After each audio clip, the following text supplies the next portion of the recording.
Good afternoon and welcome to this reflection on COP26 organized by the Climate Collective Pune. I'm Sanskriti Menon from Center for Environment Education, which has had some role in the formation of the Climate Collective some years ago. And I shall be your host today, while Professor Amitav Malik from Pune International Center and the Climate Collective is presiding. He will be speaking later on. I would just like to invite Aditi Kale to briefly introduce Climate Collective. Aditi.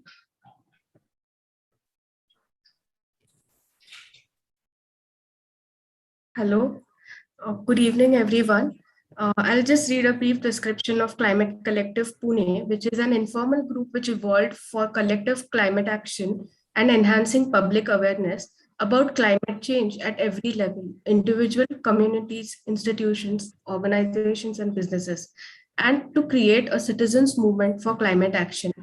It is a group of like-minded environment, climate, and sustainability experts, which has been active since 2018, and it focuses specifically on making Pune carbon neutral and urban climate action in general.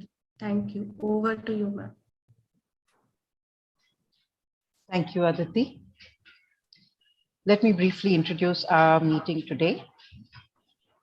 As we all know, the Climate Change Convention's Conference of Parties, COP26, was held at Glasgow earlier this month, and it ended about a week ago. And it is a very opportune time for us to reflect on what has been achieved through this UN process, especially vis-a-vis India. And the questions that we want to discuss today are how do we see the COP26 outcomes in the Indian context? And where does Indian sovereignty and well-being lie? Is it climate mitigation? Is it net zero? Is it climate adaptation? And finally, we are a collective which is Pune focused, Pune region focused, though we do want to contribute to India level discussions. But for us also the question that what are the immediate needs and implications for cities like Pune till 2030? And for this reflection today, we have with us Dr. Ashok Srinivas, who's the coordinator of Prayas Energy Group, which is working to further public interest in the energy sector through analysis-based policy and regulatory engagement. Ashish Kothari will join us shortly. Ashish works on the development environment interface, biodiversity policy and alternatives. He is also among the founder members of Kalpavriksh. So we start now first with Dr. Ashok Srinivas for his reflections on COP26. He will share his views, then we will have some brief question and answer discussion on the issues that Ashok may wish to highlight. And then we'll continue with Ashish after that. So Ashok, over to you. Yeah, thanks Sanskriti, and thanks to the Climate Initiative of Pune for inviting me to this, particularly because we are not really people who have been following these COP discussions extremely closely. We do, of course, track it, and because of the close connection between COP, climate change, and the energy sector, which is what we focus on. So I will try and keep my comments fairly brief so that we can have more time for interactions. And also partly because, as I said, I'm not really an expert on especially the international aspects of the COP negotiations and all that stuff.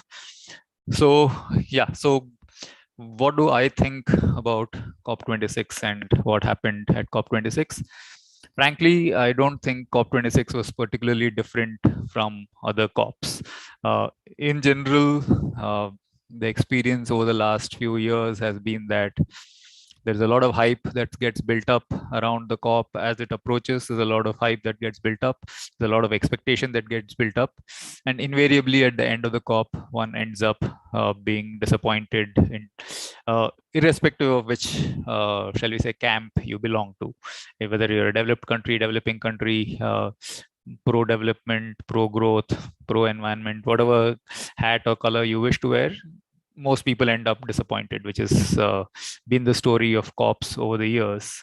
And to some extent, this reminds me of the general hype that we in India see around the annual budget presentation exercise.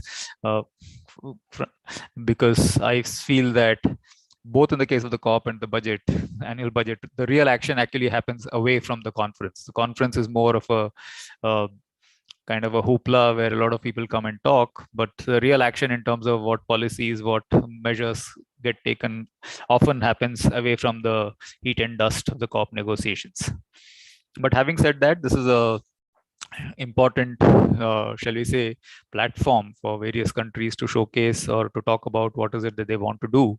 And from that point of view, it is very useful to get insights of what is it that different stakeholders are positioning themselves for. So during my reflections, I'm going to steer away from, as I said before, it's not that the international diplomacy is not really my strong point.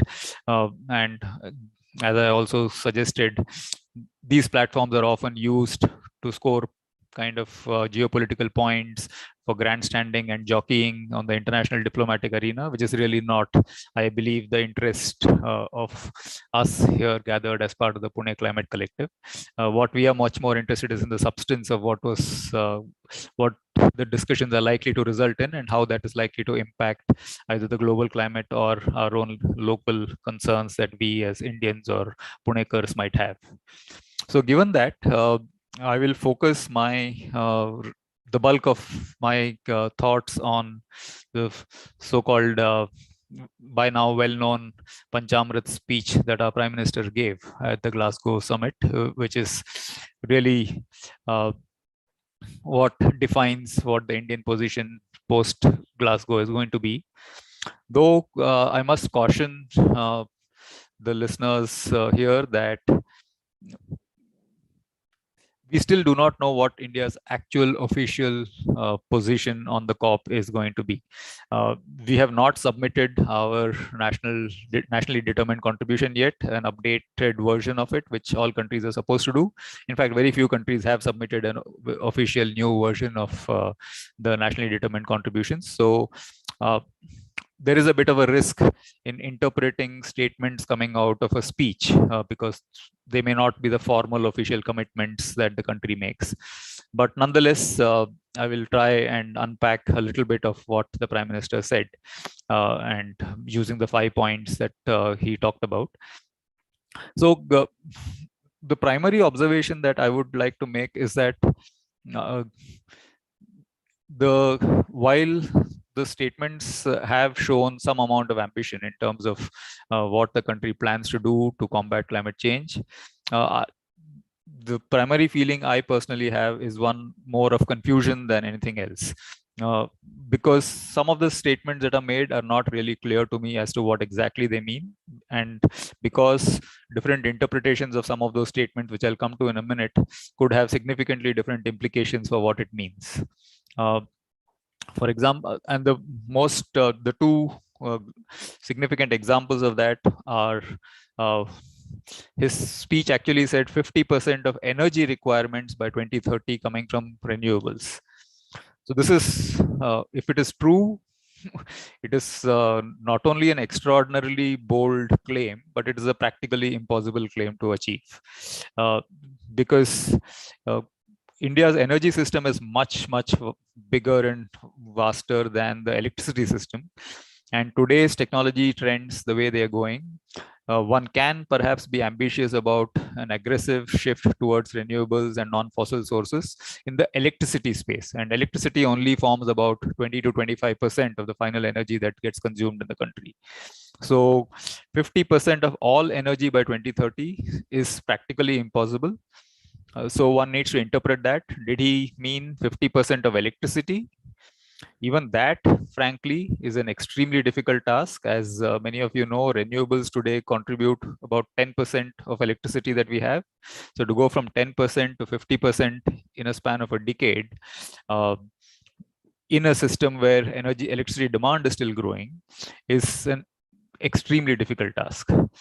The one possible interpretation of his statement, which may be achievable, though even that will not be easy, is that 50% of electricity will come from non-fossil sources, which is not the same as renewable sources, because non-fossil sources include sources such as large hydro and nuclear, which also contribute a non-trivial amount to our electricity.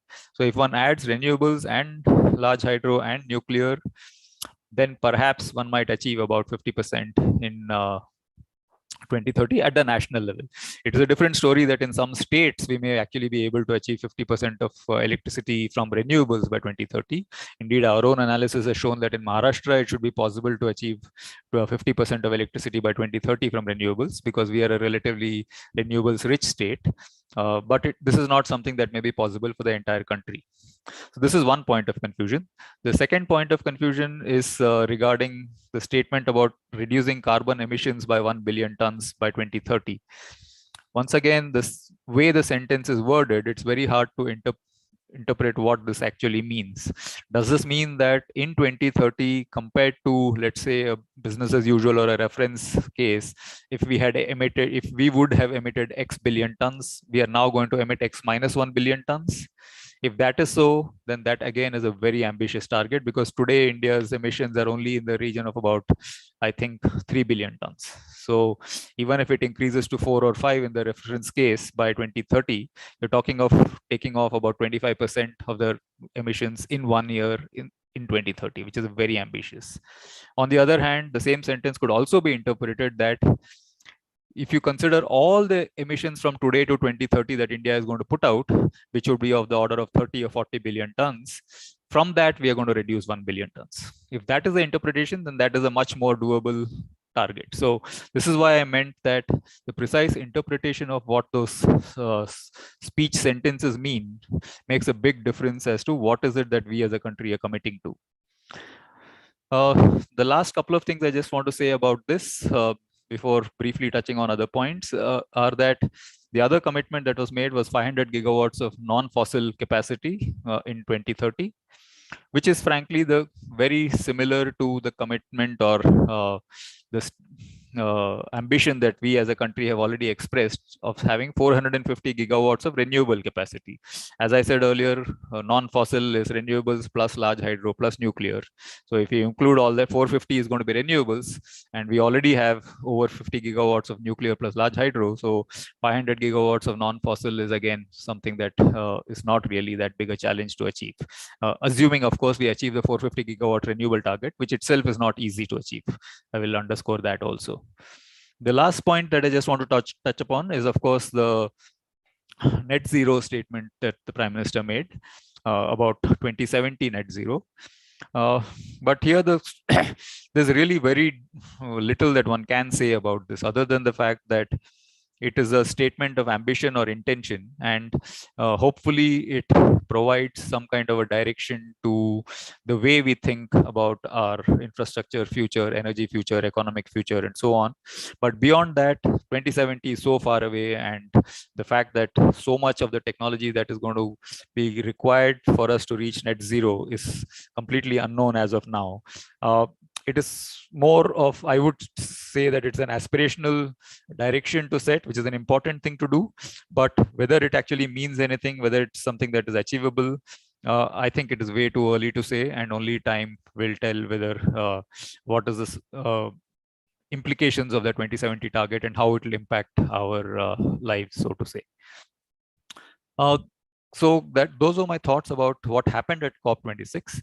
Now, coming to the priorities for India and Pune, really speaking, there is our position in general has been that for a country such as India, which has a huge so-called developmental deficit, we need to pursue a path that is both, shall we say, developmentally beneficial to the most vulnerable people in the country, and while at the same time trying to combat the climate problem as best as we can, and also while trying to deal with the internal inequities that we as a country have within our country. So it's a tough balancing act that we as a country would have to perform, but that's really the best way forward for a country like India, rather than shall we say, focusing only on any one of these issues. India cannot afford to only focus on climate change and say that, okay, we are going to minimize our carbon emissions at any cost. I don't care what happens to the other targets that I have, or other aspirations that I have, or the other way around, saying that I will only ensure that per capita incomes grow at a certain rate without caring about what happens to the climate.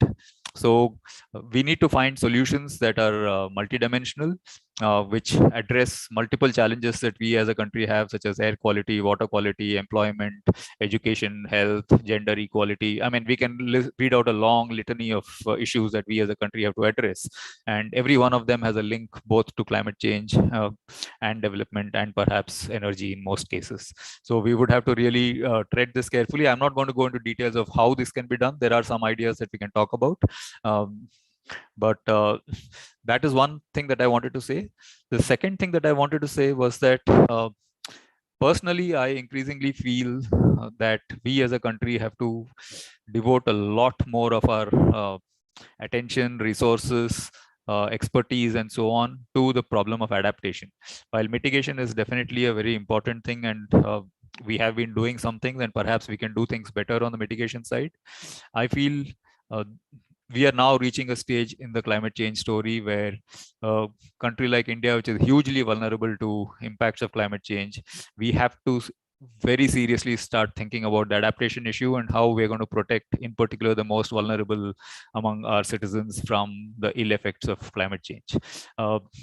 Because unfortunately, we may like it or not, but this is probably going to be the so-called new normal now. Extreme weather, droughts, floods, all kinds of other things, maybe pestilence, I don't know what.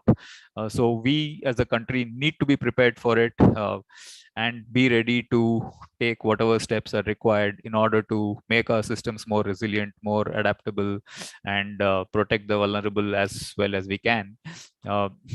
Simply because the kinds of systems that are required to change in order to halt this climate change juggernaut just have way too much momentum, and the world as a whole has spent the last 30 odd years really not doing anywhere near what is required.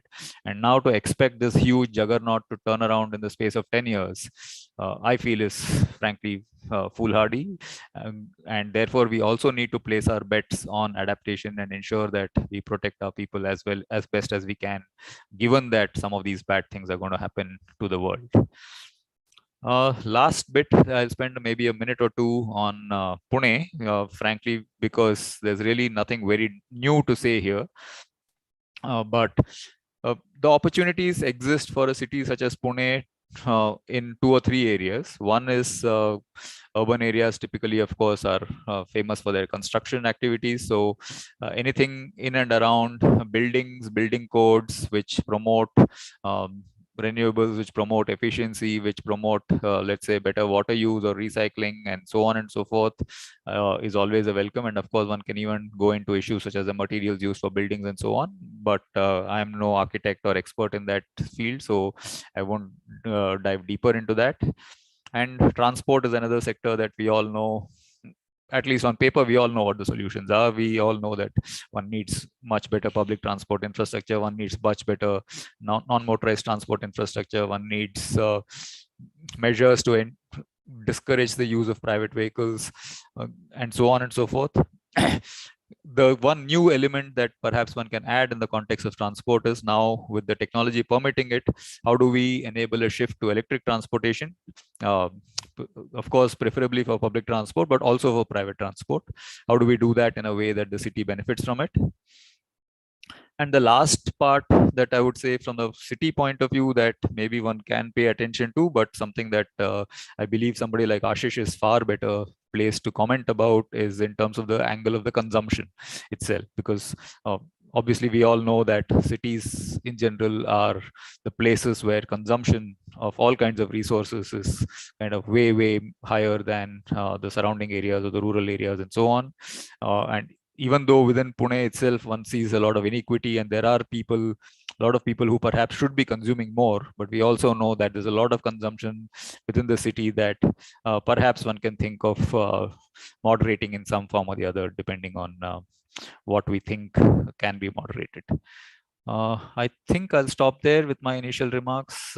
I hope I've not eaten up too much time. Happy to take questions and discuss. Thanks. Ashok, thanks very much for this succinct set of reflections and comments on what has happened and what needs to. Yes, so we have a few minutes now for a QA with Ashok. If there are questions immediately, alternatively, I mean, I don't see any in the chat, and we could perhaps also move on to Ashish. Ashish is also here now, and then do a common QA if that works. But let me just pause for a few seconds to see if there are questions.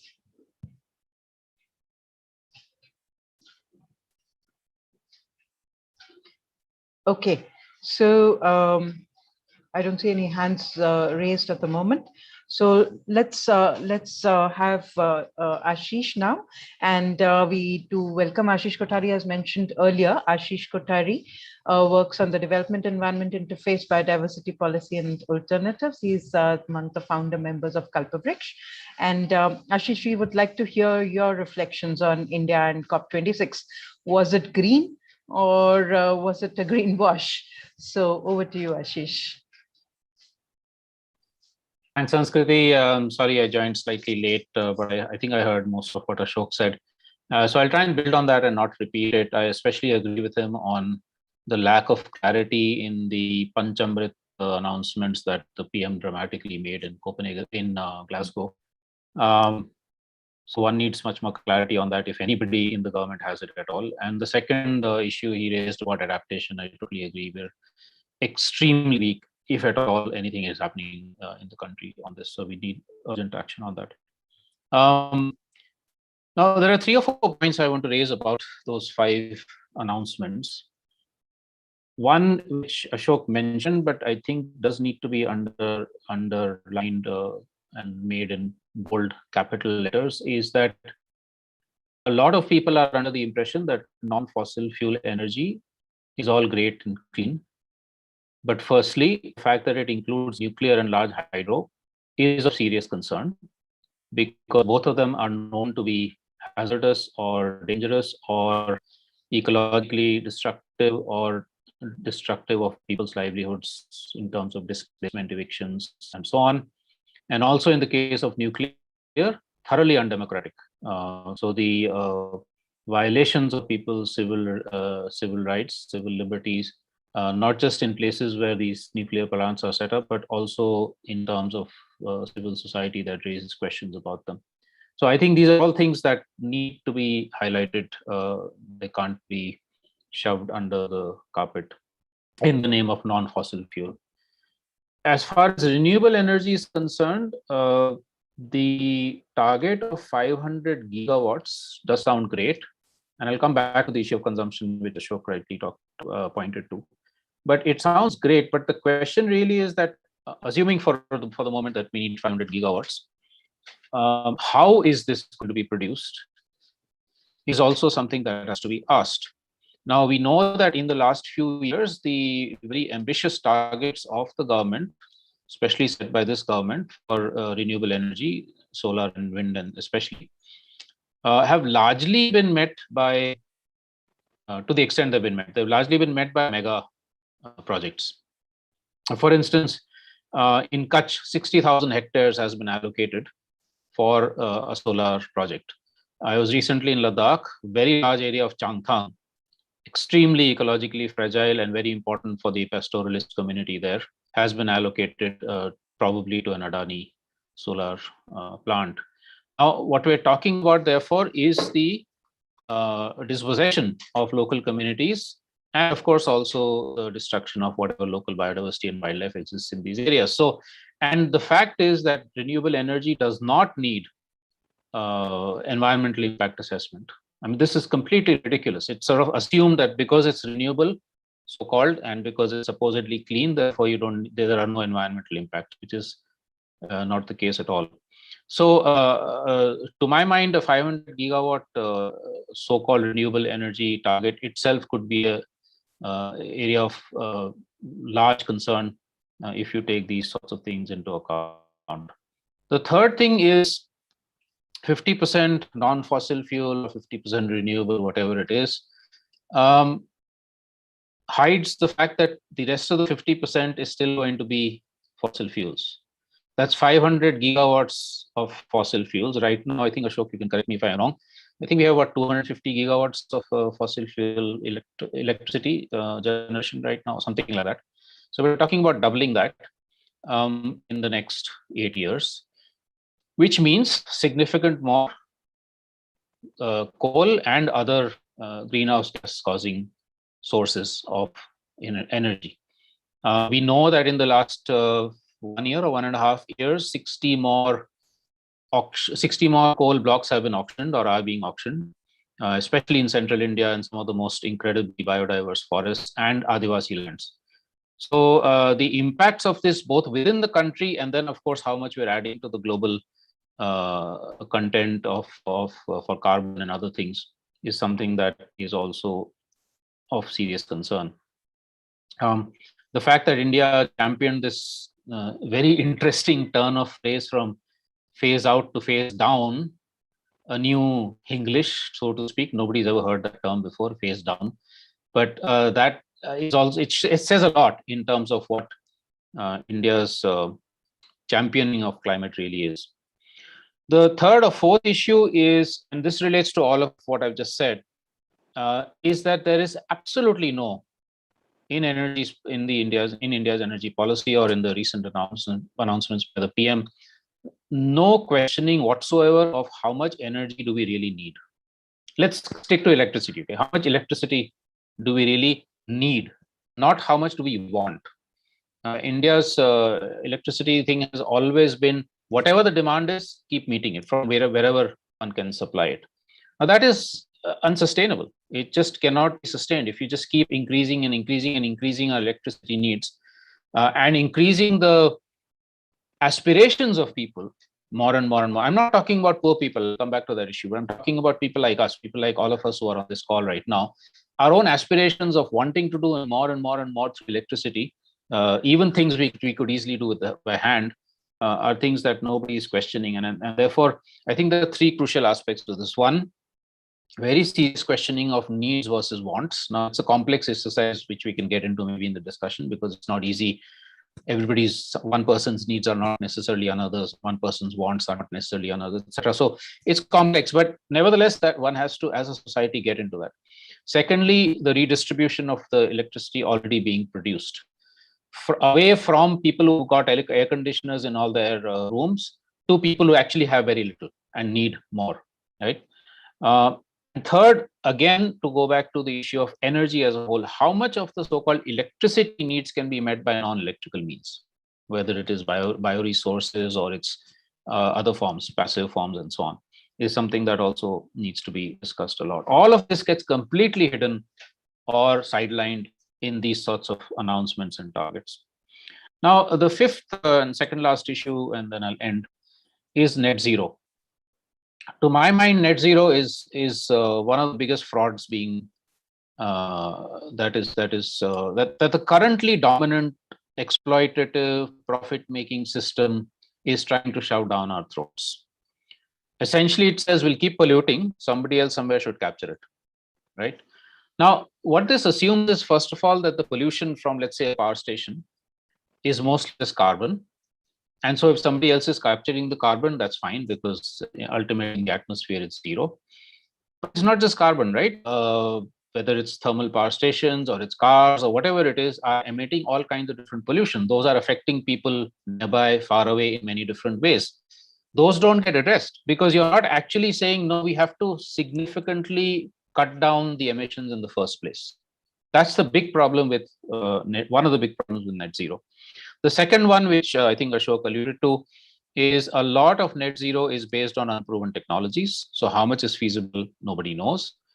The third is it's based on some vague calculations of planting X number of trees and protecting X amount of forests so that that carbon can be sequestered, or other things like ocean acidific, trying to figure out what to do with the ocean so more carbon can be absorbed, etc. Geoengineering and all those sorts of techno fixes. Again, none of them prove. I mean, it's been shown, as far as I can tell from documents, that the amount of new plantations needed on the planet to be able to fix whatever carbon is still going to be emitted, and others, or not just carbon, greenhouse gases that are going to be emitted, is simply not possible. There just isn't that kind of land available. And where that land is available, it's going to be snatched away from indigenous peoples and local communities, farmlands, etc. So net zero, to my mind, has to be very seriously questioned and challenged. Finally, then I think the question that arises is, do we have alternatives? And to my mind, yes, we do. They're difficult. They're not easy to understand and get to, but there are alternatives. If it's in the energy scene, if we are able to tackle the demand issue, then to my mind, a much bigger focus on decentralized renewables, which are in the control of communities, not in the control of corporations and governments, and where you can also do more thorough impact assessments and so on, would be one way to go. The other is other aspects of development itself. Again, what Ashok sort of partly referred to. What is the design of our settlements? What is the advertising industry?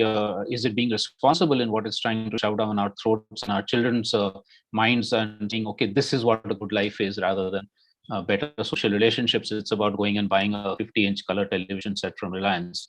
So unless we actually tackle these things, which relate not just to climate, but to the overall ecological collapse and the overall issues of inequality and injustice, I don't think we're really going to be able to solve the crises that we're in.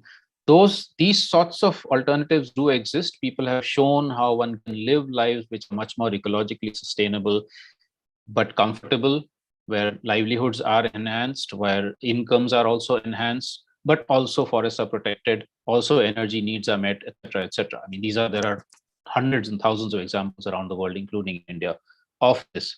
But the question that arises is that if the government is really serious, and if it wants to take both its climate pledges and its so-called Atmanirbhar Bharat, self-reliant India, seriously into account, which I doubt, but if it does, then it needs to look at these examples and say, okay, how do we support these? How do we support the transformation of villages all over India to become so vibrant, ecologically sensitive and vibrant, that people are not forced to move into cities? That in fact, people from cities will want to go into the villages, as is happening in some other parts of the world. And then you actually also reduce the problem of urban unsustainability. But also then, how do cities get redesigned? What does it mean to be living well? What is it? What is the work-home kind of balance? How far does one have to commute to go and do our daily stuff, etc., etc.? All these things actually will have to be looked at. And as I said, not easy, but I don't think we have a choice. The collapse is otherwise going to come, whatever ambitious targets anybody puts, and unless we do this kind of significant transformations in what we think of as development itself. Thanks. I'll end with that, and I'll be happy to be part of the discussion. Thanks, Ashish. And yeah, there are a couple of questions I can see in the chat, and more will probably come in, and I have put in one also myself. Ashish, you have to leave in 10 minutes or so? No, I'm here till 5. Okay, fine. That's great. So Ashok, there are two questions for you. So one is about what are the existing technologies that can help in mitigation and adaptation, and also what is the likely electricity demand in India by 2030, despite the energy efficiency efforts. And Ashish, if just take a look at the chat, we'll come to you next for the other two questions in the chat. So Ashok, if you'd like to just talk about these first two questions. Sure. Yeah, so about technologies that help in climate mitigation and adaptation, I don't know enough about adaptation, so I'll pass on that one. I'm sure there are some people trying to do some things on that. But about mitigation, essentially, it comes down to how do you move away from carbon and using fossil fuels? That's the fundamental thing. I'll also leave aside mitigation with respect to, let's say, things like agriculture and so on, the other GHG emitting sources, and limit myself to energy. Within the energy sector, really speaking, like Ashish said, one way of talking about climate mitigation is you emit whatever you want and then you capture it back. But that is not something that we want to discuss, because firstly, that's completely unproven as of today. And even if it gets proven, whether that's the path we want to go down is a serious question.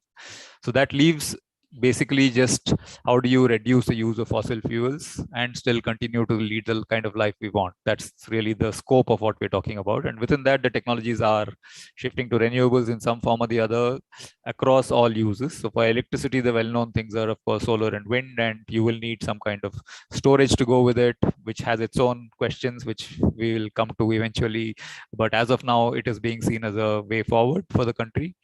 Going beyond electricity, currently the most promising technology seems to be hydrogen, so-called green hydrogen. There's a whole spectrum of colors associated with hydrogen, each of which has its own characteristics, but so-called green hydrogen is the technology that promises the best right now.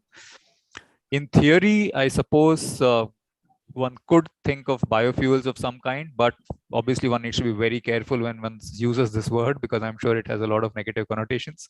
So one needs to be very careful about what one means by biofuels. But as long as it can be genuinely kind of a closed loop solution, biofuels can be a possible solution, especially for, let's say, things like aviation or those kinds of problems where none of the existing technologies are likely to work. Maybe that's a way forward.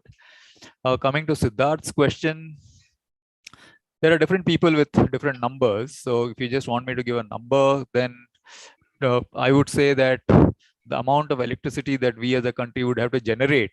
So electricity demand is, first of all, a very tricky number, because as you probably know, the amount you generate needs to be much more than the amount you consume, because there are these things called transmission and distribution losses, which account for anything up to 20% of what you generate. So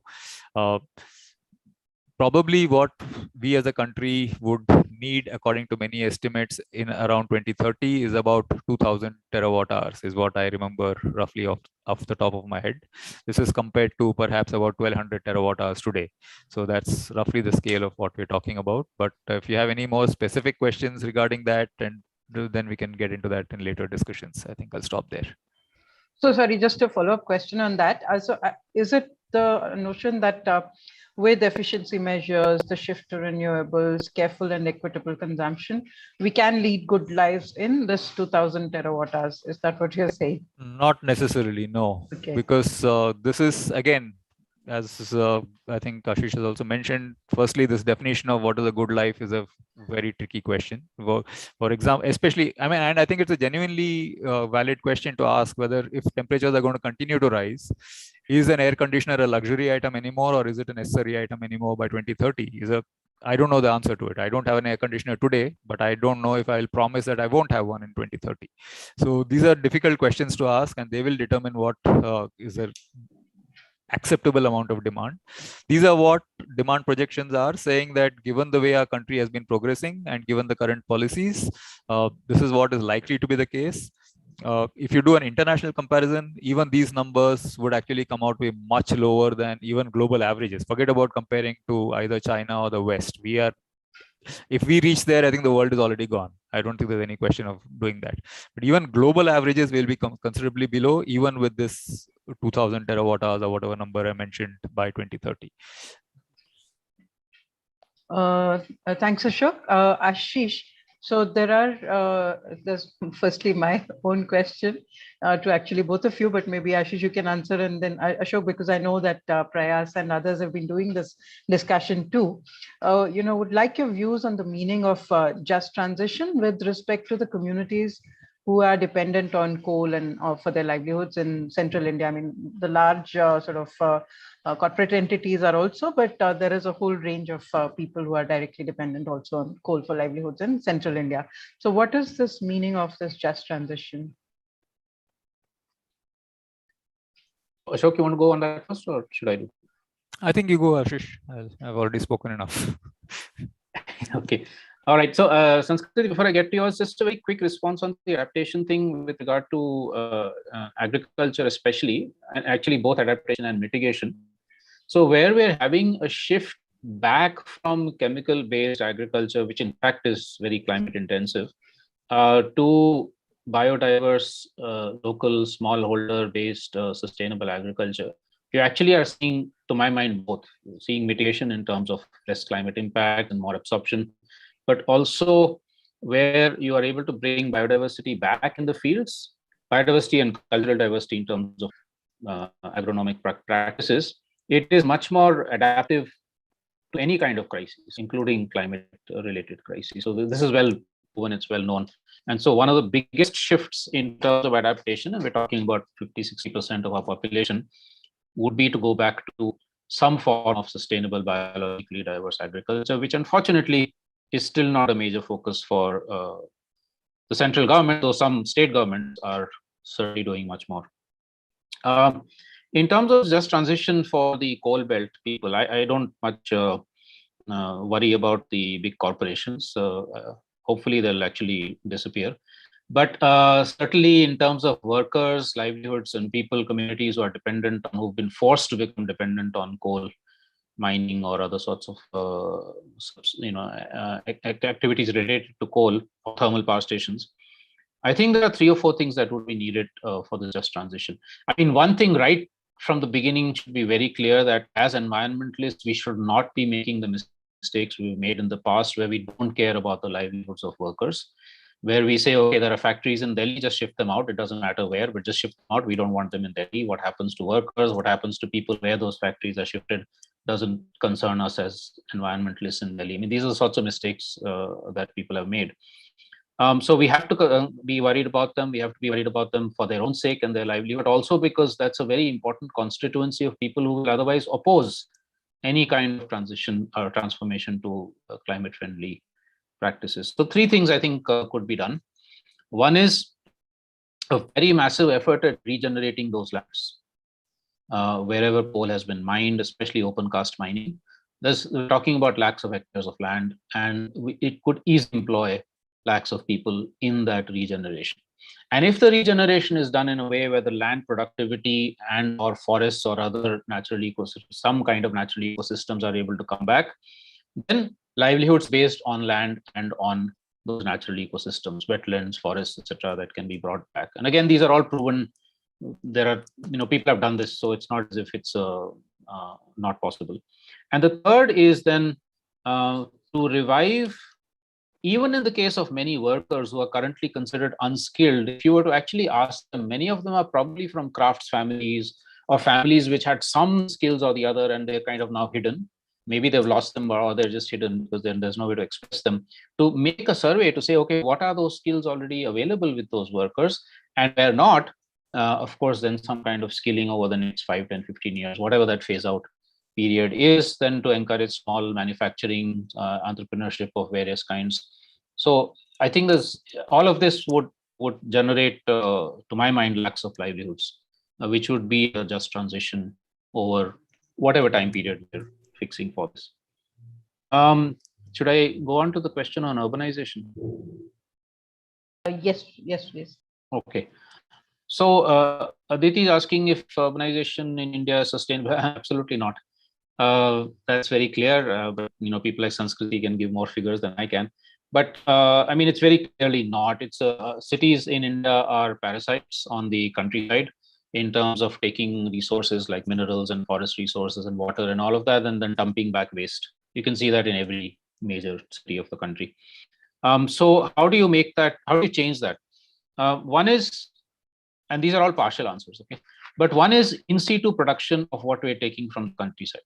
Urban agriculture, much more water harvesting, decentralized renewable energy, solar rooftop, etc. There's enormous potential in all of this if we are able to incentivize and push for these kinds of things much more. Again, you look at what's happened in many other parts of the world, including in the global south.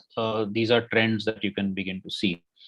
So which means that our parasitism on the countryside actually significantly reduces because we're producing things within the city or within the city surrounds. Second is to build relationships with the surrounds, with the countryside. For instance, farmer-producer relationships, farmer-consumer relationships, in which instead of parasiting, we actually create an equality and sort of a much more equal relationship, where then the farmers are incentivized to produce, let's say, organic food, and consumers in cities are getting much healthier food.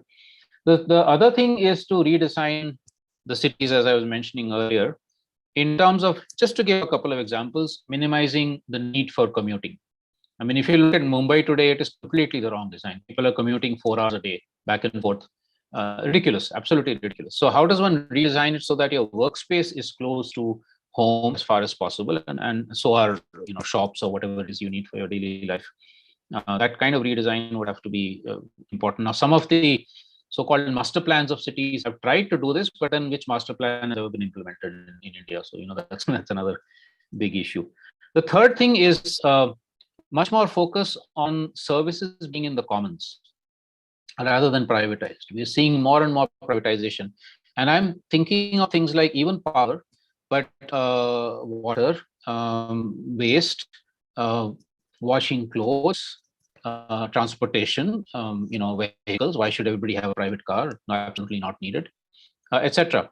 So you can actually try and redesign also our the mindset that we have, where we want everything as my private ownership. Why can't we have a full building block, for instance, which has, let's say, 1 washing machine or 2 washing machines, which everybody shares? I mean, this is now common in many other parts of the world, right? So how do you recommonize what has become privatized is another very important part of that. And transportation, there are much more experts on this call than I am. But again, much less focus on the private car. We should basically ban private cars as far as I'm concerned, barring maybe some people absolutely need it, and switch completely to public transport, cycling, and walking. It's, again, eminently possible. But all of this is also very dependent on transforming villages. Can't look at the city by itself, because what's happening in villages is what's driving millions of people into cities. So like I said earlier, the revitalization of rural spaces to make them thriving economies, to also remove things like casteism and gender inequality and all of that, is something that would significantly reduce the outmigration from villages and the immigration into cities, and possibly actually also have reverse migration. And we have dozens of examples in India where, in fact, this is exactly what has happened, where people have moved back from cities to the villages because now the village is such a thriving place. So all of this is needed for urbanization, urban spaces to become much more sustainable, and also redistribution within the cities themselves. There's such incredible inequality in the access to services in the city that is abysmal, it's shameful. And so again, we will have to look at that. There's another question, but I've spoken already too much. So maybe Ashok, if you want to come in, and then I'll come to that question on biodiversity, impacts of climate change on biodiversity. Or maybe Sanskriti, you can deal with that. No, just happy to share that both Ashish and Ashok are great commute cyclists. So while they keep saying that we don't know about transport, it's one big contribution they already have, and I think inspiring others to cycle too. So Ashok, do you want to just also briefly speak about the just transition bit and any other comments? Yeah, primarily I just want to add to what Ashish said about the just transition thing, bring in 2 or 3 other points in addition to whatever he's already said. One is that I think kind of an overarching point, which I think should be the framework of how we think about just transitions, is that unlike what we have done in the past, the affected communities need to have a leading role in deciding what the future is going to be. I think they need to be party or probably the most important party in deciding what the future is going to be. And any so-called top-down designs will probably not be a good idea, and we need to change that whole approach. The second point I wanted to mention is that historically, the way the development, quote unquote, has happened in all these areas, for better or for worse, it's often many of these corporations, especially the public sector corporations, that have actually provide a lot of the physical and social infrastructure in many of these places. They are the ones who probably build the roads, maybe because they need them, but nonetheless, it's also used by the local people. They are the ones who provide water supply. They are the ones who probably run the schools in some of these places. So as we talking about the just transition, I think these aspects also need to be looked at. And essentially the state, which was not playing its role, needs to play its role in terms of providing these essential social and physical infrastructure that communities need. The state needs to step back in. And a related aspect of that is, of course, that in all these states, especially the coal-bearing areas, we know that the states are very weak, and they're also weak very financially. And the withdrawal of this sector is actually one of the negative impacts it's going to have is that the states are going to start losing revenue, and providing public services essentially so there needs to be some innovative thinking there in order to be able to manage this transition, provide better infrastructure, provide better opportunities while kind of losing some of the revenue. And especially in the current state of the country where we are with this extremely fraught center-state relations and so on, this is something that really needs thinking about how one can navigate through this process. Yeah, that's really what I wanted to add. Thanks. Ashish, this last couple of comments you would like to maybe make a comment on? Yeah, I think one is the question on impacts on biodiversity and consequently on livelihoods, I think again from Aditi. Yeah, so I think we're already beginning to see this in India as also in other parts of the world. Just to give you a couple of quick examples, where climate change is causing the death on a large scale of coral reefs in marine areas because of bleaching and so on. It is impacting the entire fisheries cycle. Coral reefs are extremely important breeding grounds for many different kinds of fish. So fishing communities on the coast and in the island ecosystems of India are already facing and are going to face more and more serious challenges, even to be able to just get enough for their consumption and livelihoods. The second one, which I was witness to just a couple of months back, is a very interesting one. And only because the group is working on it, people get to notice. Otherwise, this kind of thing is probably happening all over, which is that in the last 5 to 10 years, brown bears in Ladakh, in Zanskar especially, have started entering homes and raiding the stores, especially ghee and sugar and butter and so on. It's never happened before. Now, one of the possible linkages, somebody still has to study it properly, one of the possible linkages is that because of climate change, their habitat wherever they live up in the hills and the mountains is being very badly affected. Perhaps some of their own prey, they eat things like marmots and other things, and whatever vegetation they do is being affected, is probably reducing. So they're having to find other ways by which to gather the fat that they need before they go into hibernation in winter. And so it's especially in the September-October period that they're doing this kind of thing. Now, that's affecting local livelihoods very badly, because for them, that ghee and butter and sugar, which they've stored up for the whole winter season, is gone. So, plus, of course, other kinds of things like, human scare that they might attack little children and things like that. These are two of many, many sorts of examples of where the loss of biodiversity or the changes in the kind of biodiversity, species are being seen where they were never seen before. From the plains, now they're being seen up in the mountains. People don't know how to relate to them. They're coming and eating up crops, etc. It's a very complex chain of events that is taking place, much of which is not even understood.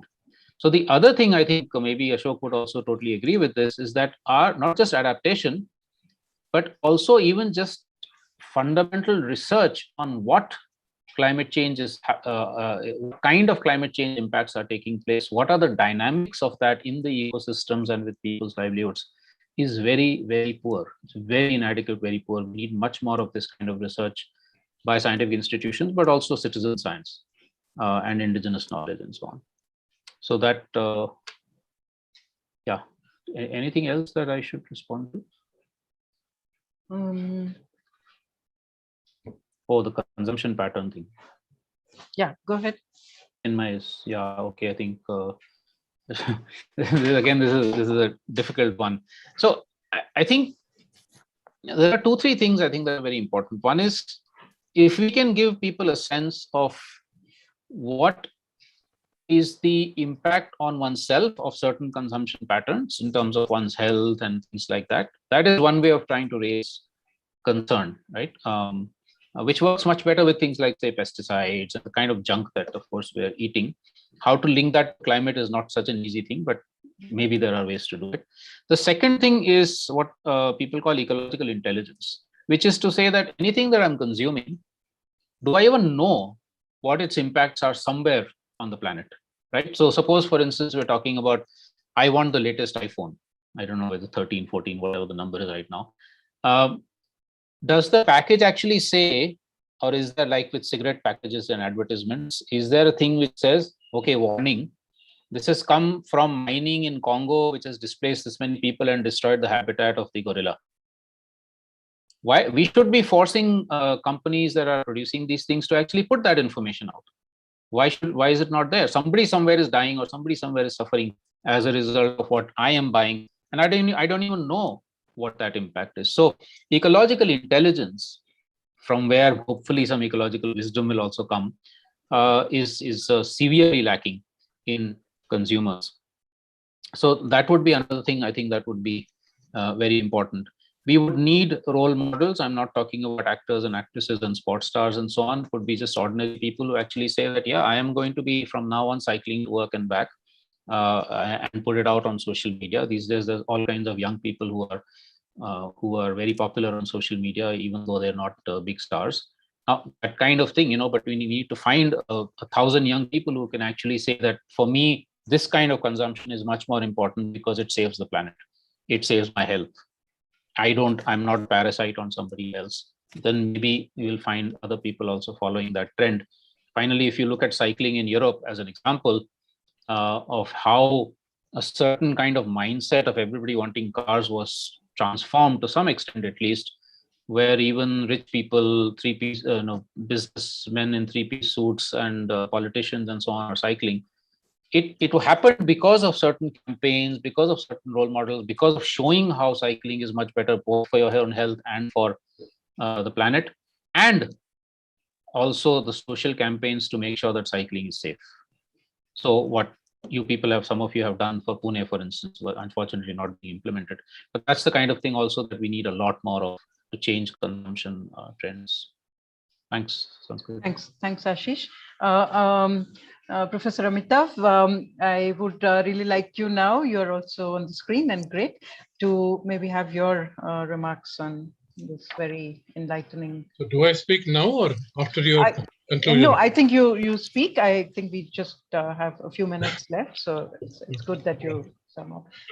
All right. And Ashish, yeah. Yeah. First of all, my congratulations to both Ashok Srinivas and Ashish Kothari. I think wonderful discussion on our own perceptions in our country in the context of what's happening, what's changing. But unfortunately, I think we got lost in those details and did not really discuss the reflections on COP26. So allow me to add a few comments on the what are we looking at? COP26, of course, was a political platform, and things don't get done, but things get said, and that's what we saw. But amongst the things that actually happened was that the rules for meeting the NDCs, nationally commitment, I think those have been finalized, so that's a good positive forward. In addition, there have been agreement that yearly these NDCs and also the synthesis report would be submitted, which is much better than what was happening earlier, 3 years, 5 years gaps. And secondly, I think even the some kind of sensitivity has been raised that the equity climate equity needs to be addressed very much seriously, without which what needs to be done globally will never happen. I think taking those cues from the COP26 and then combining it with the IPCC report that said that this is the final deciding decade, the decade of change. Either we do it or we don't get another chance. So if you put 2 and 2 together, obviously, to me, it looks that whatever little has been said, commonly agreed on, whether it is methane emission reduction or stopping deforestation and starting reforestation, all those are very good goals. But all these so-called aspirations or goals get translated into local action. Unless something comes into the local legislation, government rules, directions, very small things, very few things happen. Then therefore, it comes to what can the community do and what can the people do. So that is where the talk becomes relevant in terms of what very rightly brought out by Ashish, that how much energy should we really be needing? At the rate that we are going, we seem to be wanting, not necessarily needing, we seem to be designing 3 times as much electricity that we are using today. Now, put it in the context of the announcements that there will be 50% reduction in our energy demand or energy usage or whatever capacity. And also we are talking about 500 gigawatts will be the capacity will be built by 2030. Are we talking about 500 plus another 500? Since if 500 gigawatt is only the 50%, are we talking about taking our overall electricity generation capacity to 1000 gigawatt from present 300 odd something? If we are doing that, then obviously we are not completely lost track of the climate concerns or climate context. So somewhere there is a huge gap between the way we are thinking and the way things are happening globally or even locally. Many people, unfortunately, confuse between the visible pollutants with the invisible CO2 or GHG emission. The GHG emission is not visible, is invisible, it's cumulative, and therefore what is happening is not glaring up to your face right away, every day, every month, every year. And that is how things are getting out. I think we need to, as a community that cares for climate change, as a community that wants to limit the global warming to whether it's 1.5 or 2, I think there has to be a commitment in terms of what we can do. And it's not a we versus you versus we and things like that. That time probably is running out. So in conclusion, I think I would say this has been a very good discussion in terms of the perspective in the context of Indian scenario, our social obligations, our capabilities, whether it be political capability or, whether it be political commitment, willingness, or the actual capabilities, there are lots of gaps. So I feel we got lost a little bit, but I'm sure we can have multiple such discussions in future by the Climate Collective Pune, and the aim will be to arrive at some kind of solutions that are doable and that could produce results in the short term, while the politicians can keep talking about the long term. I think I'll end here. Thank you. Thank you. Sanskriti, you can take over. Yes, Professor Amitav, thanks very much for those concluding remarks. And yeah, let's keep them as concluding remarks. I think well said. I think the organizers have requested that if everybody can put on their cameras. Ashok, I know you don't have a camera on your computer you're joining from, but just to take a screenshot photo of everyone here, that would be great. And I think you have to remove the spotlight so that everybody is there, yeah. I see only 3 people. Yeah. So whoever is managing the